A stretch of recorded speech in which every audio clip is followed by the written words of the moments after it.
général. Elle a été mobilisée dans les chasseurs alpins, puis à la Légion étrangère, on en parlait tout à l'heure, comme aumônier, puisqu'il était l'office du culte avant les lois anti-juives de juin 1940, pendant la, entre guillemets, drôle de guerre. Et après, il a été nommé pendant l'occupation aumônier général des camps d'internement dans le Sud. Alors il a effectivement contribué à sauver, il a fait le plus possible pour sauver, faire sortir des camps des enfants, des femmes enceintes, des malades, des vieillards, des hommes, des femmes, jusqu'à, sachant le danger, il avait mis avec de concert avec ma mère, il nous avait mis mes 2 sœurs aînées et moi-même. Nous avait amené à Combloux, il était reparti à Marseille. C'était là, pas parce qu'il était né, mais le siège de l'aumônerie générale était à Marseille, après avoir fait tout le tour de France, par Périgueux, comme vous évoquiez tout à l'heure, Toulouse, Bordeaux, Nantes, etc. Et c'était à Marseille. Ils ont été arrêtés 1 mois après nous avoir mis à l'abri, au moment, la veille, où ils allaient partir en Suisse, avec de faux papiers dans la clandestinité.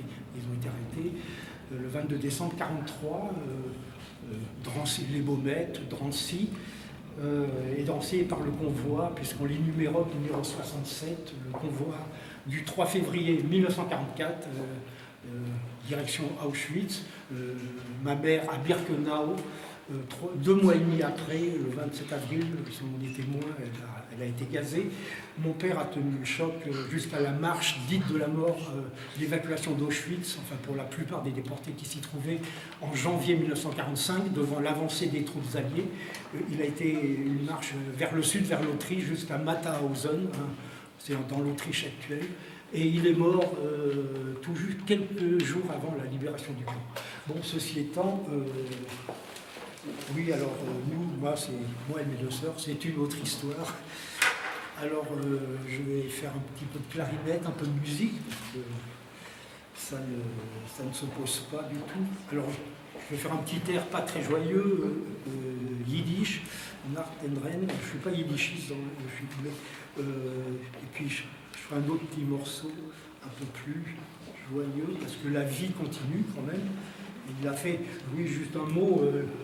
à Drancy, il a réussi, la veille de mon père et ma mère, sur un lettre recto verso, ils ont réussi à faire sortir du camp de Drancy une lettre recto verso qui nous est pour destinée à nous, leurs 3 enfants, disant les recommandations d'usage, d'être sage, de bien travailler à l'école.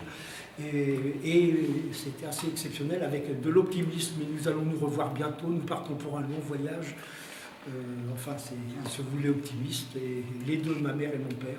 Enfin, on connaît la suite de l'histoire. Alors, là, vous pouvez essayer.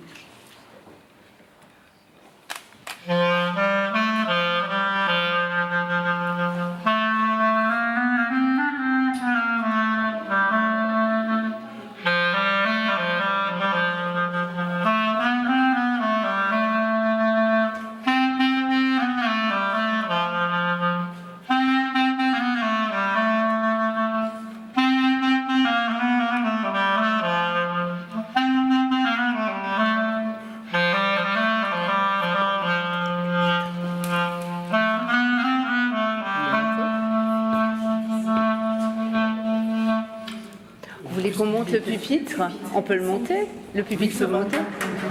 Vous voulez pas? J'en ai plus besoin maintenant. Ah. De tête. Ok, désolé. Les oreilles sont Der Reb, un air, puisqu'il est question de rabbin, Der Reb Elimelech, on est vu s'il y a des yiddishisants, j'ai pas bien l'accent. C'est un classique, un air qui raconte une histoire de rabbin dans un village des fameux Shtetl dans le central en Pologne. Il y a des paroles assez humoristiques sur ça. Oui, c'est votre production.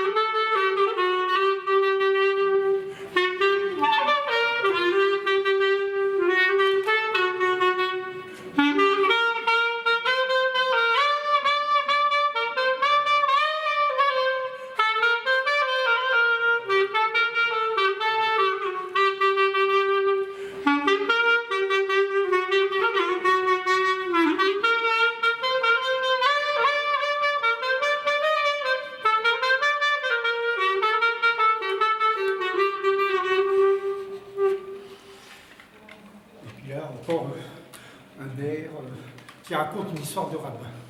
Quand le rabbin dort, quand le rabbin rit, quand le rabbin fait un tas de choses.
Un critère emprunté au folklore jazz, ça ressemble à la musique yiddish. Il y a des airs un peu tristounés, des airs joyeux dans le jazz, la musique yiddish.